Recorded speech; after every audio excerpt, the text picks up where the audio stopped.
Looking forward requires looking backwards.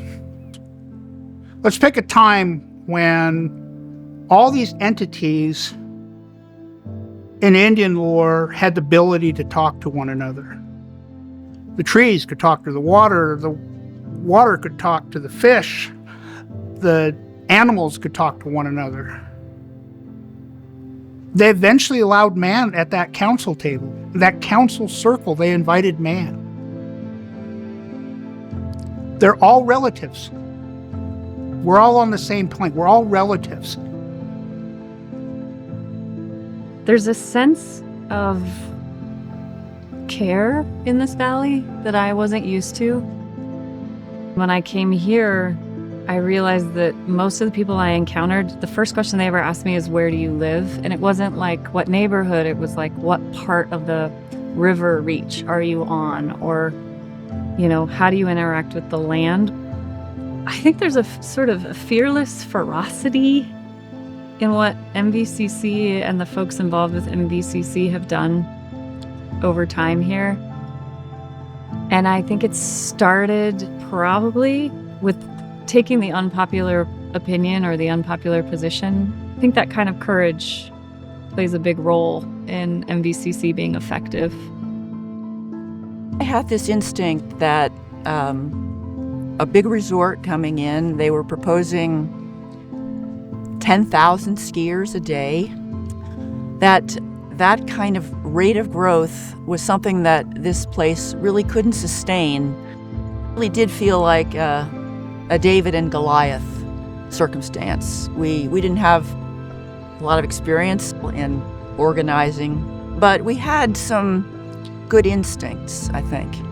One was that it was really important from the start to try to build a big tent, that it couldn't just be the back to the landers or one part of the community.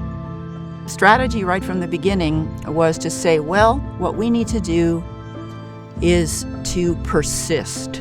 We realized early on that regardless of whether a downhill resort was ever built, ultimately what would define the quality of life in this place to a huge degree was the framework that dictates where development occurs. And that's zoning and comprehensive planning and shorelines.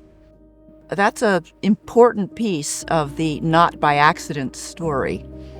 Because if we had 1 acre lot sizes starting in the 1970s, you can just imagine what this place would look like today. I really believe that the controversy that we sustained back in early winter's debate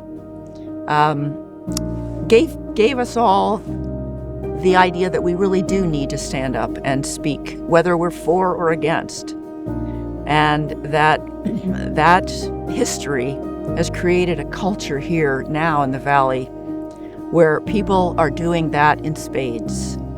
I had the opportunity recently to stand on the side of Goat Wall. There's a spot there you can pull out on the road and look out across the Methow Valley.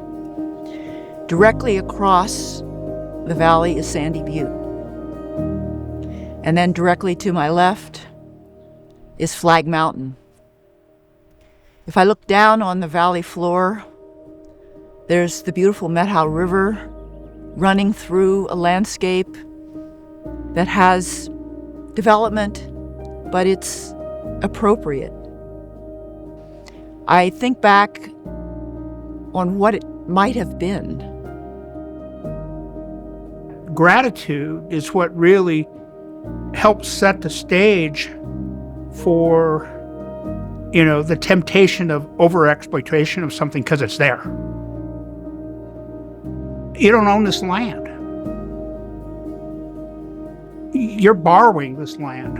And you're borrowing this land from your grandchildren and your grandchildren's grandchildren. And that's how you need to approach its usage.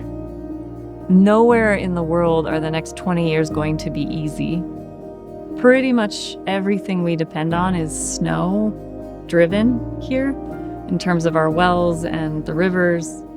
And with the lack of water in the mountains and with those high temperatures and the absolute lack of humidity, we are just a tinderbox when it comes to fires. And so being in this valley, I've often said, you can't choose what's going to happen and how hard it's going to be, but I am choosing this valley and these people to weather the storm with, to build community with, to support each other, to look out for each other, to look out for the land. There are so many beings looking out for each other in this valley. And if the humans can start to learn from them and do our part and take care of each other, yeah, it's not going to be easy, but I think it'll be worth sticking around for here in the Methow.